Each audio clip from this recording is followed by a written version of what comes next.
हिंदुस्तान का सबसे करीबी पड़ोसी पाकिस्तान, वो मुल्क जो कभी हमारा हिस्सा था, आज हमारा सबसे बड़ा सरदर्द है। बीते 68 सालों में पाकिस्तान ने भारत के कई गहरे जख्म दिए हैं। कभी फौजी हमले का खंजर हमारी पीठ में घोंपा, तो कभी आतंकियों की खेप भेजकर हमारा सीना चाक किया। भारत हमेशा इस धोखेबाज पड़ोसी को समझाता रहा। प्रधानमंत्री नरेंद्र मोदी ने नवाज शरीफ को अपने शपथ ग्रहण समारोह में दिल्ली बुलाया। प्राइम मिनिस्टर श्री नरेंद्र दामोदर दास मोदी,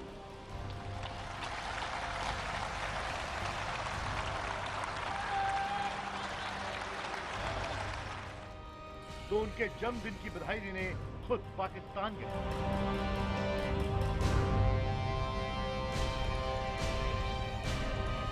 लेकिन जिस पाकिस्तान की रगों में गद्दारी का खून बहता है, उसे दोस्ती से क्या मतलब। इसीलिए पीएम मोदी के लौटते ही पाकिस्तान ने कराया पठानकोट में आतंकी हमला।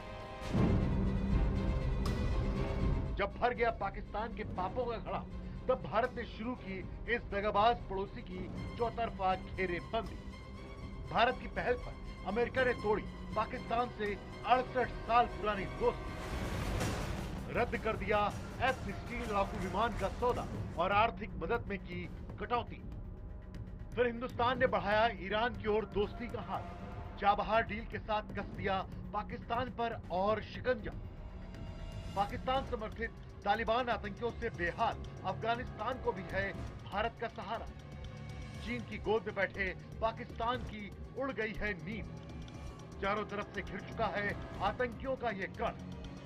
इस नापाक मुल्क के खिलाफ एक हो गए हैं भारत, अमेरिका, ईरान और अफगानिस्तान। देखिए अब तेरा क्या होगा पाकिस्तान। नमस्कार, मैं हूं प्रवीण तिवारी। खबरों में खास में आपका स्वागत है। आज हम बात करेंगे पाकिस्तान के खिलाफ प्रधानमंत्री मोदी के मास्टर स्ट्रोक की।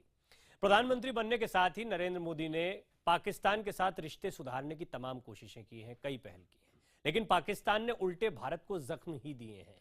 इसके बाद प्रधानमंत्री मोदी ने शुरू की आतंक के आका पाकिस्तान की चौतरफा घेरेबंदी, जिसमें भारत का साथ दिया अमेरिका, ईरान और अफगानिस्तान ने। इस घेरेबंदी में हमारा पहला साथी है अमेरिका, वो अमेरिका जो पाकिस्तान का पुराना साथी था। आज वो उसकी नापाक हरकतों के चलते उसके खिलाफ खड़ा है।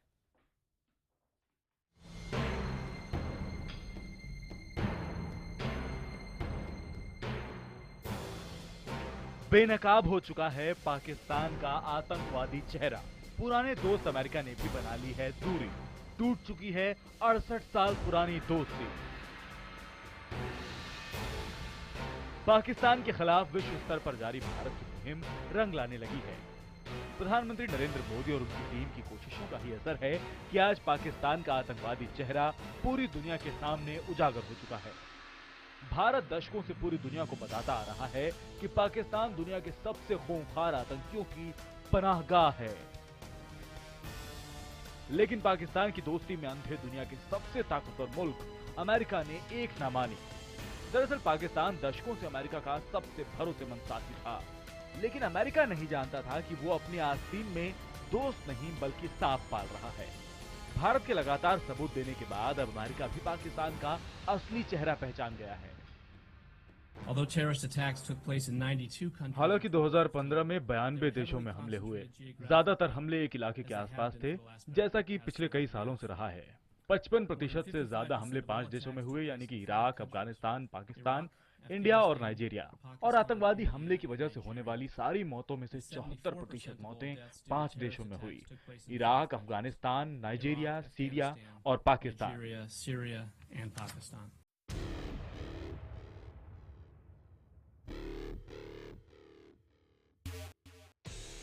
2011 में अमेरिका का सबसे बड़ा दुश्मन उसामा बिन लादेन पाकिस्तान में मारा गया।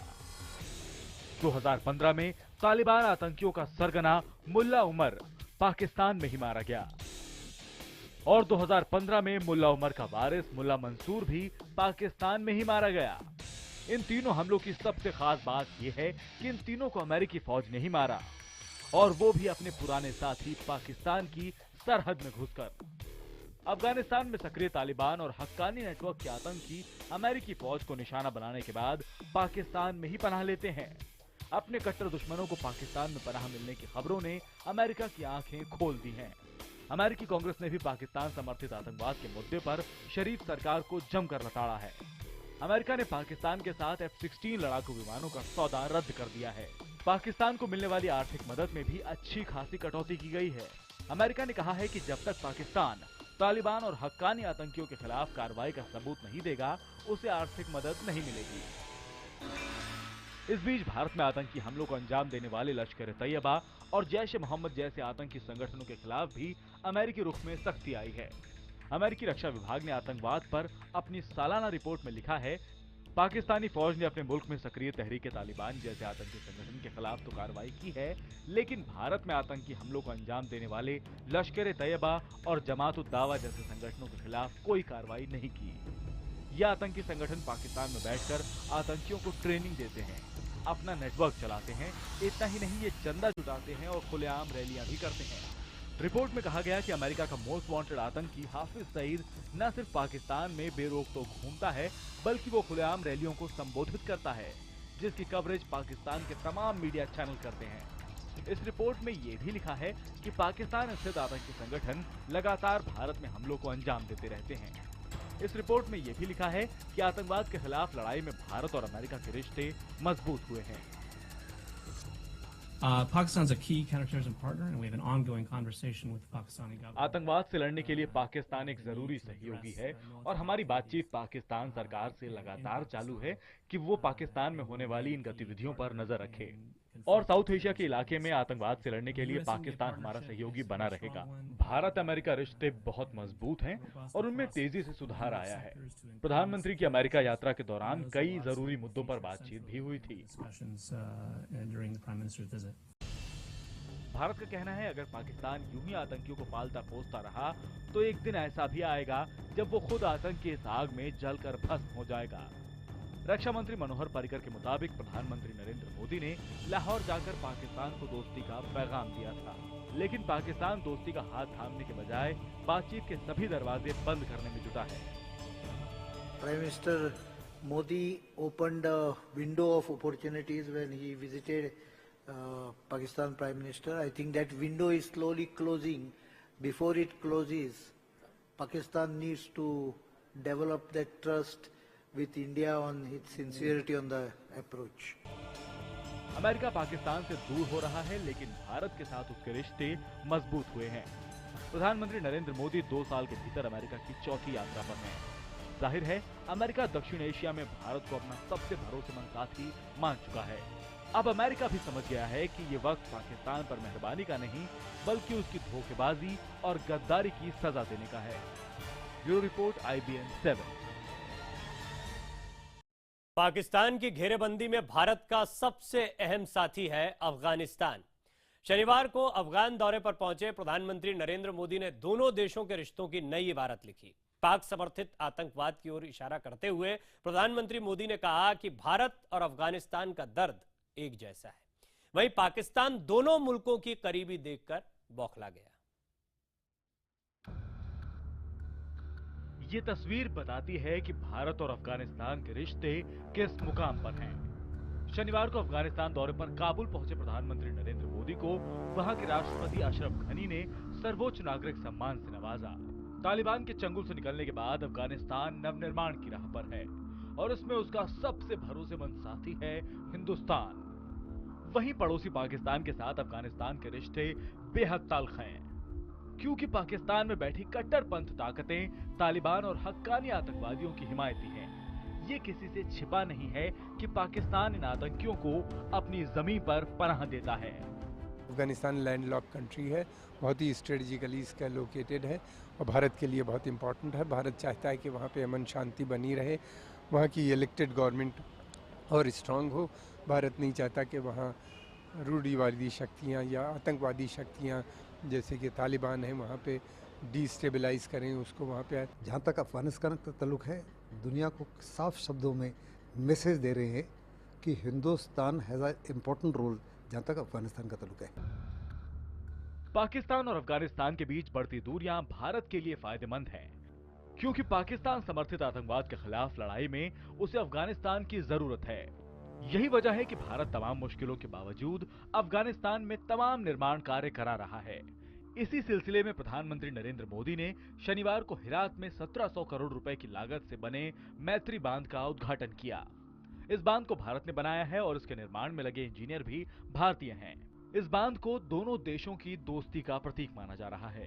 इस मौके पर पाकिस्तान का नाम लिए बगैर प्रधानमंत्री मोदी ने कहा कि जब तक इस पूरे इलाके से आतंकवाद खत्म नहीं होगा, तब तक दोनों देश चैन से नहीं बैठेंगे। Today the brave Afghan people are sending a message that the forces of destruction and death, denial and domination shall not prevail. Afghanistan में तालिबान आतंकियों से लोहा लेने वाली अमेरिकी फौज के अफसर भी मानते हैं कि पाकिस्तान समर्थित तालिबान और हक्कानी आतंकी ही असल मुसीबत की जड़ हैं। कुछ दिन पहले अमेरिका ने तालिबान प्रमुख मुल्ला अख्तर मंसूर को पाकिस्तान के क्वेटा में मार गिराया। अमेरिकी राष्ट्रपति बराक ओबामा ने तालिबान को चेतावनी देते हुए कहा था कि वो अफगान सरकार से बातचीत करके तमाम मुद्दों का हल निकाले। अगर वो हथियार नहीं छोड़ेंगे तो उनका भी अंजाम वही होगा जो मुल्ला अख्तर मंसूर का हुआ है। By any means, I wouldn't say that, and I don't mean to imply that if I said that. What I think it does send is a clear message, as I said, that if you're going to carry out attacks, if you're going to lead attacks against our forces and against Afghanistan's forces, then you're going to be targeted, and you're not going to have safe haven. And I also think that it sends the message that the Taliban must decide what its future is going to be, and whether it's going to be part of a peaceful political future for Afghanistan. Pakistan Afghanistan का सबसे करीबी पड़ोसी है। अगर वो चाहता तो अफगानिस्तान के विकास का साथी बनता, लेकिन इसके बजाय उसने अफगानिस्तान की तबाही का सामान पसंद किया। और आज हकीकत ये है कि पाकिस्तान कहने को तो अफगानिस्तान से सटा हुआ है, लेकिन असल में वो एक दूसरे से बेहद दूर जा चुके हैं। Bureau report, IBN 7। चारों तरफ से घिरता हुआ पाकिस्तान चीन की गोद में जाकर बैठ गया, और इस नापाक गठबंधन पर किस तरह पीएम मोदी ने ईरान के साथ दोस्ती बढ़ाकर खेला अपना मास्टर स्ट्रोक, यह आपको दिखाएंगे एक ब्रेक के बाद।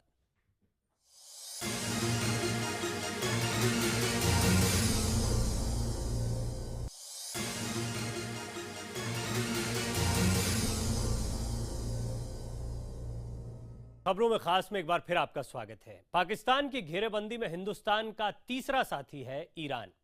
ईरान पर अंतर्राष्ट्रीय प्रतिबंध हटने के बाद भारत ने सबसे पहले उसकी तरफ दोस्ती का हाथ बढ़ाया। भारत ने ईरान से चाबहार बंदरगाह समझौता कर पाकिस्तान को पटकनी दे दी। कुछ दिन पहले तक पाकिस्तान चीन के साथ ग्वादर बंदरगाह का समझौता करके इतरा रहा था, लेकिन चाबहार समझौते ने उसकी बोलती बंद कर दी। चीन पाकिस्तान की जोड़ी पर पीएम मोदी का सबसे बड़ा प्रहार। ग्वादर बंदरगाह के जवाब में ईरान के साथ चाबहार बंदरगाह का समझौता। मई में ईरान दौरे पर गए प्रधानमंत्री नरेंद्र मोदी ने तेहरान में चालबाज चीन और उसकी शह पर आंखें तरेड़ने वाले पड़ोसी पाकिस्तान को करारा जवाब दिया। पीएम मोदी और ईरानी राष्ट्रपति हसन रूहानी की मौजूदगी में दोनों देशों के बीच चाबहार बंदरगाह को लेकर करार हुआ। भारत के लिए चाबहार पोर्ट काफी अहम है, क्योंकि इसे पाकिस्तान के ग्वादर पोर्ट के जवाब के तौर पर देखा जा रहा है, जिसे चीन विकसित कर रहा है। चाबहार पोर्ट को लेकर भारत, ईरान और अफगानिस्तान के बीच तेहरा करार हुआ है, जिसके जरिए इन देशों के बीच सीधे तौर पर तेल और गैस की आपूर्ति हो सकेगी। Confident that the economic fruits of this Chabahar agreement will expand trade, attract investment, build infrastructure, develop industry, and create jobs for our youth. Agreement will strengthen our ability to stand in mutual support against those whose only motto is to maim and kill the innocents. Chabahar port Bharat, Iran और अफगानिस्तान के लिए बड़े फायदे का सौदा है। ये deal इसलिए अहम है क्योंकि चाबहार पोर्ट के लिए भारत 3,350 करोड़ रुपए का निवेश करेगा। इस पोर्ट से अफगानिस्तान और ईरान तक भारत की सीधी पहुंच हो जाएगी। चाबहार पोर्ट के तैयार हो जाने के बाद भारत और ईरान सीधे व्यापार कर सकेंगे। भारतीय या ईरानी जहाजों को पाकिस्तान के रूट से नहीं जाना पड़ेगा। इसके जरिए अफगानिस्तान और मध्य एशिया तक के बाजार भारतीय कारोबारियों के लिए खुल जाएंगे।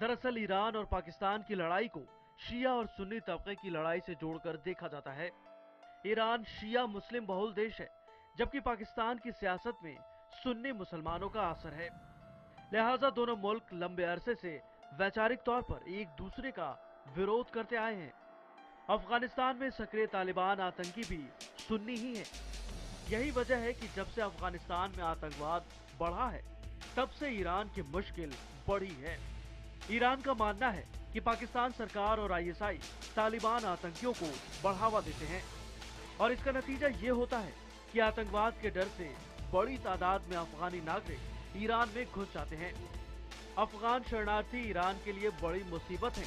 यही वजह है कि ईरान पाकिस्तान से खार खाए हुए है और इसी नाराजगी का फायदा उठाते हुए भारत ने ईरान को अपने खेमे में कर लिया है।